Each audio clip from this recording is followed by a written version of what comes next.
You don't want every scene to be a different movie.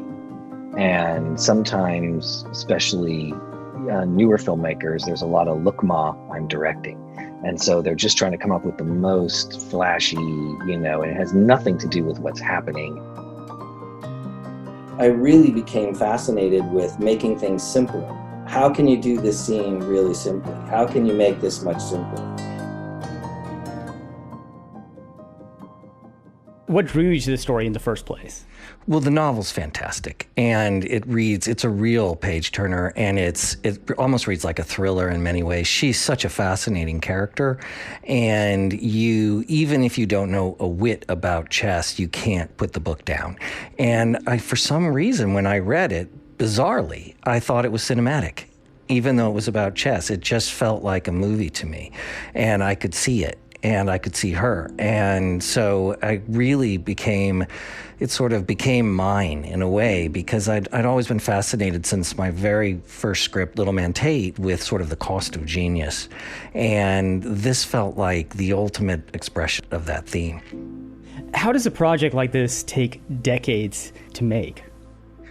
Well, I think it's not obvious. When the book came out in 1983, I think it was Bernardo Bertolucci who wanted to do it. And then a series of directors came in over the years, Michael Apted, Tom Tykwer. There were all sorts of people who flirted with it over the years.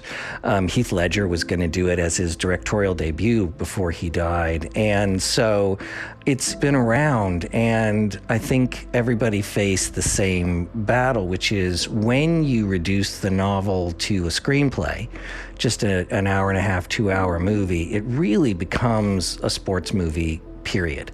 Is she going to win? Is she not going to win? She wins, that sort of thing. And whereas if you can do something longer with it, it can be about so much more. You stage a whole lot of chess matches over the course of the series. How did you do this in a way that was both interesting and true to life? It's kind of involved answer, because it was my biggest fear. And so during prep, it was the thing I spent the most amount of time on, was how can you render these chess games both cinematic and part of the narrative in a way that people who don't play chess understand what they're seeing and are able to at least feel what they're supposed to feel during those matches. And we came at it from a couple of different directions. First, in the writing of the script, I realized I had to see what is the least amount of chess I can get away with. What are the fewest amount of matches in order to tell the story and see her evolution? There were more chess matches, and every time I would rework the script, I would lose them. And even within the matches, I was very disciplined in terms of just how many specific games we saw her play. Second, I realized that you had to root or contextualize each of these matches or games in some sort of emotional context. You had to understand what the stakes are, not just about winning and losing, but for her personally. And so if she self-destructs or if she's playing somebody who is really important for her to beat, it's not because of she needs to beat them to rise up in the chess world. There's always some sort of personal thing at stake. We all did a very good job. Well done, everybody. But the wonderful thing about Scott is not every director feels comfortable encouraging you to speak. Not every director feels comfortable not being so in control of absolutely everything. While Scott's like, I picked you for a reason. What do you think about this scene? And he encourages you to be in it with him so that you can build something together. He's always in control. He always has the vision of where it's going. And if something is wrong, he will tell you it's wrong. But it felt so beautiful to be on a set where you really knew that you were valued, not just as you're the actor, just act and do what I tell you to do. Essentially, it was, what do you think? Why does this not feel right to you? Okay, let's unpack that. Which way do you want to do it? One take for you. Okay, great. That ability to have a lack of ego. I mean, endings are very much a function of beginnings.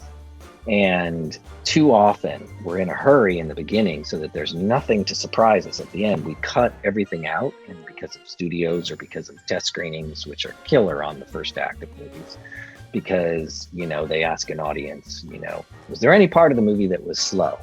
And people raise their hand and they will say the beginning. Well, yeah, is there any part of a book that was slow? I mean, any part of anything, but they don't say, was it too slow, or were you bored? Where were you bored? There's a different thing. So they cut out all this stuff so you get to the end and you can't do what Lindsay is describing, which is deliver an emotional payload at the end, because that's what we really want. It's not just exhilarating, it's something that's emotional on top of that. And so you can't just say you're supposed to feel emotional here. Oh, look, they got together. You need to feel it. And there's a difference between an audience understanding what they're supposed to feel and actually feeling it. Storytelling, yarn spinning, and again, this goes back to Bill Goldman. It's in your gut. You know, how do you tell a good story? How do you hum a song on key? How do you tell a good story? It's a gut thing. Meisler is the cinematographer. We kind of set rules for ourselves. You know, only these lenses, never handheld, or, you know, or only handheld when for this or that, or whatever it is. We have very specific rules so that you don't want every scene to be a different movie. So I'm a big believer, mostly because it helps me make decisions on the day. If you have these rules for yourself, you know, it's only going to be this palette. These are the colors, and no other colors are going to be let into this show. So the costume designer and the production designer can all work that way. It's going to be all natural light. We're going to shoot it, whatever your rules are. Everybody has their own rules. So with this, it was a very classically shot show. People are not all one thing, especially if they feeling shame, it's because there's something else to them. There's some other thing that's happened. And so I firmly believe that every character has to be in the gray area. They are not all good. They are not all bad. And I think that's hugely important. And I think that, you know, your good guy needs to be complicated and your antagonist needs to be complicated. And the stuff that's tricky to avoid, which was particularly hard in the Queen's Gambit, is there are three things that get old fast. Grief, anger, and drunkenness of any kind. It gets old super fast. Watching people grieving for too long, you're like, okay, enough. Watching people be angry for too long, you're like, okay, enough. And watching people just getting stoned or drunk or whatever over and over and over, you're like, okay, I got it, I get it. And it's very tricky. So those things, and those are where people fall to those instead of what you're talking about. They're avoiding things by going there.